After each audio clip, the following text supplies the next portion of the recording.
Thinking Aloud. Conversations on the leading edge of knowledge and discovery with parapsychologist Jeffrey Mishlove. Hello and welcome. I'm Jeffrey Mishlove. Today, I'd like to discuss the distinction between the superego and the superconscious mind.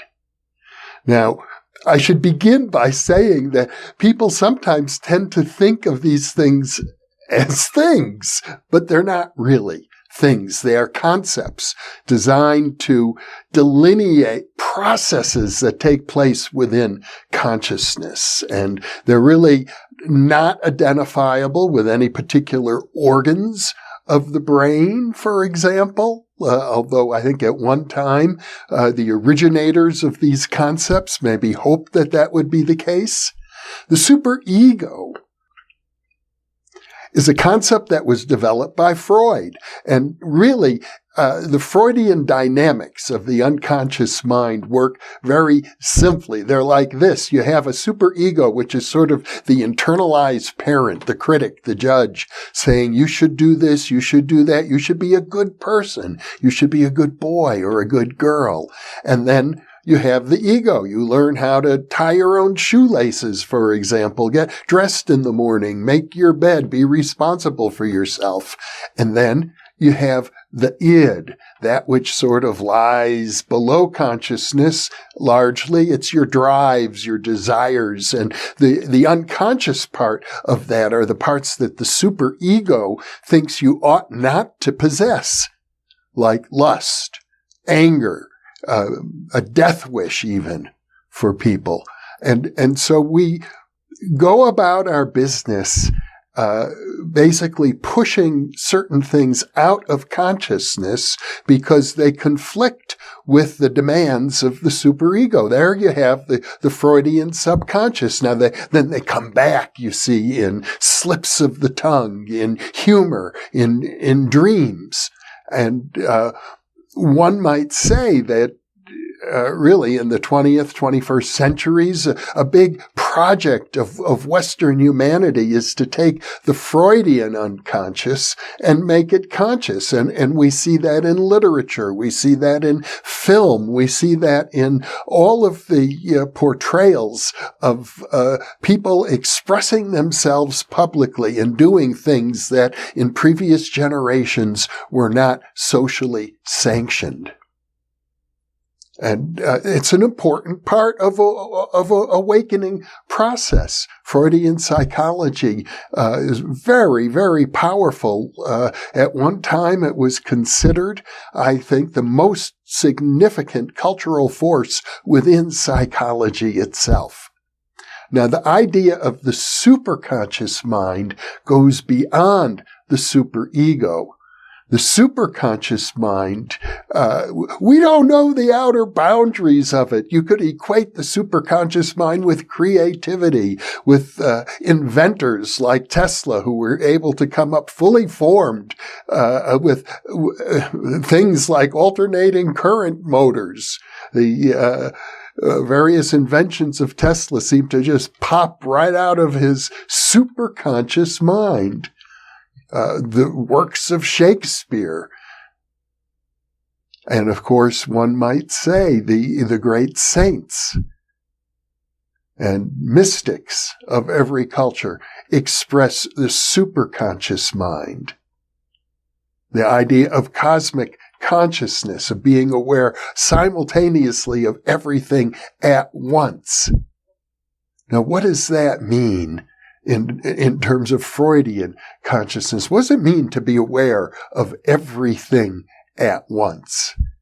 First of all, most people would say it'll just blow my circuits out. My nervous system is not capable of handling everything at once. I can't even handle the things that are in front of me right now. In fact, Freud would even go so far as to say, I can't even know myself fully, which is quite true. But to know everything at once means to be able to see the darkness within oneself. That's where it starts, actually, in the dark places, in the hidden places, in the things that we hide from ourselves. Like, I'll tell you about me. I'm going to share something I don't share very often. When I was a child, I liked to steal things. I can remember as a 4-year-old child walking around the neighborhood where we lived at the time in Levittown, New York, where all the houses looked alike, and I'm wandering around the neighborhood, and other kids have left their toys out in the yard. So I was picking up the toys of all the other kids and bringing them home. And when I got home with those toys, my parents saw what I had done, and they said, well, you better return them. They don't belong to you. Of course, I didn't even remember where I got them, but I walked around the neighborhood distributing the toys at different locations. And when I was 10 years old, I stole books from a local bookstore. I even got caught by the bookstore owner. I was mortified. And he treated me gently. He said he wouldn't tell my parents if I just returned the books, which I did. But I've been aware since then that I have a propensity to be a criminal.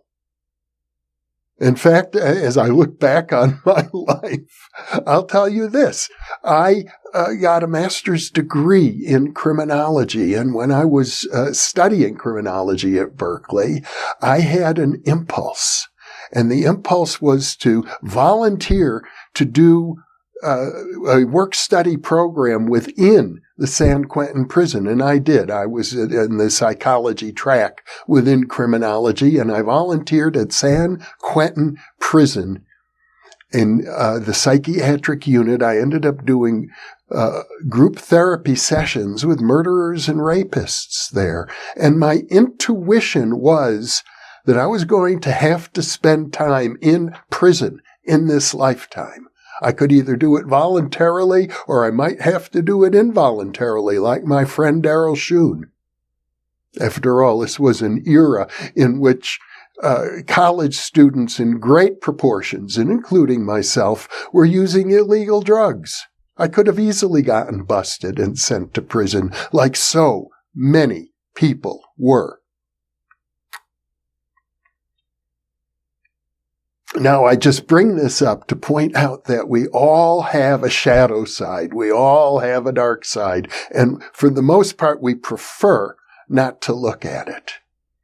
And beginning to look at yourself deeply is just the beginning of exploring the superconscious mind.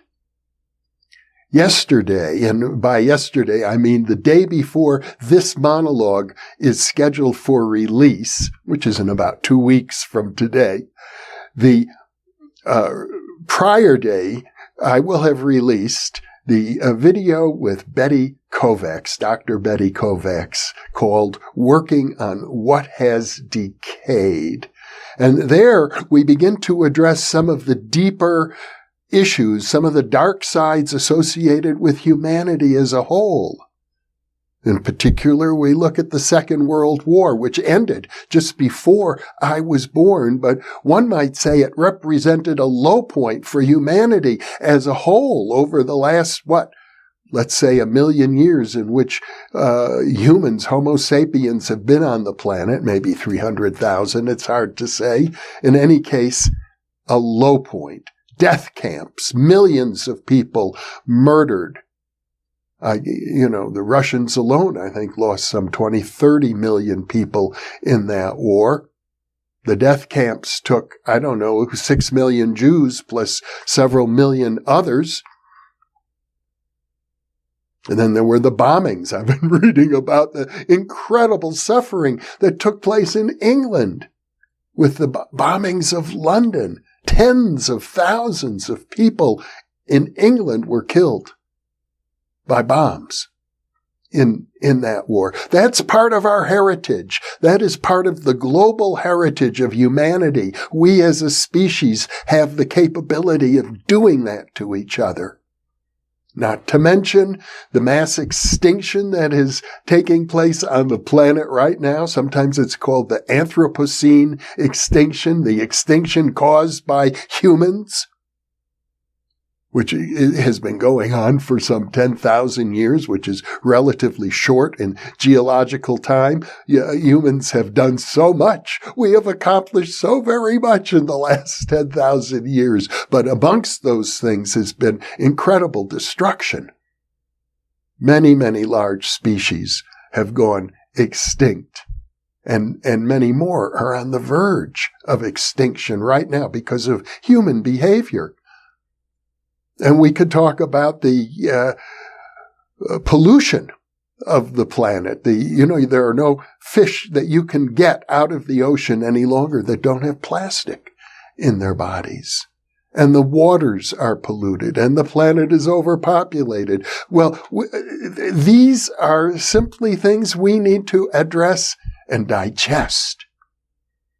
Because one of the secrets of the superconscious mind is that I've hinted at earlier is it includes the most elevated aspects of consciousness, the consciousness of Jesus Christ, the consciousness of Zoroaster, the consciousness of Buddha, the consciousness of Isaac Newton, or Albert Einstein, or Shakespeare, or Goethe, the consciousness that created the Bhagavad Gita, the consciousness of Lao Tzu, and Confucius, and Plato. All exist within what my friend Marty Rosenblatt has called the universe of collective consciousness. It includes the high and the low. And one of the secrets is that by digesting the stuff at the bottom, you get to experience the top. One way of expressing that, my old friend Dean Brown, of whom I did a monologue much earlier. In fact, I'm going to link to it because I love that man. And if you haven't listened to it, you might enjoy it. And there'll be a link in the upper right-hand corner of your screen. I know I have to point to the left because that'll be the right for you when you're watching. But in any case, Dean Brown put it this way. He said, every lotus flower has its roots in the mud. It's a tantric saying, but it suggests that when you want to experience the great heights and the beauty and the exhilaration and joy that consciousness offers, you can get there by opening yourself up compassionately to the darkness within yourself. And there you'll understand that you also share the darkness within all of humanity.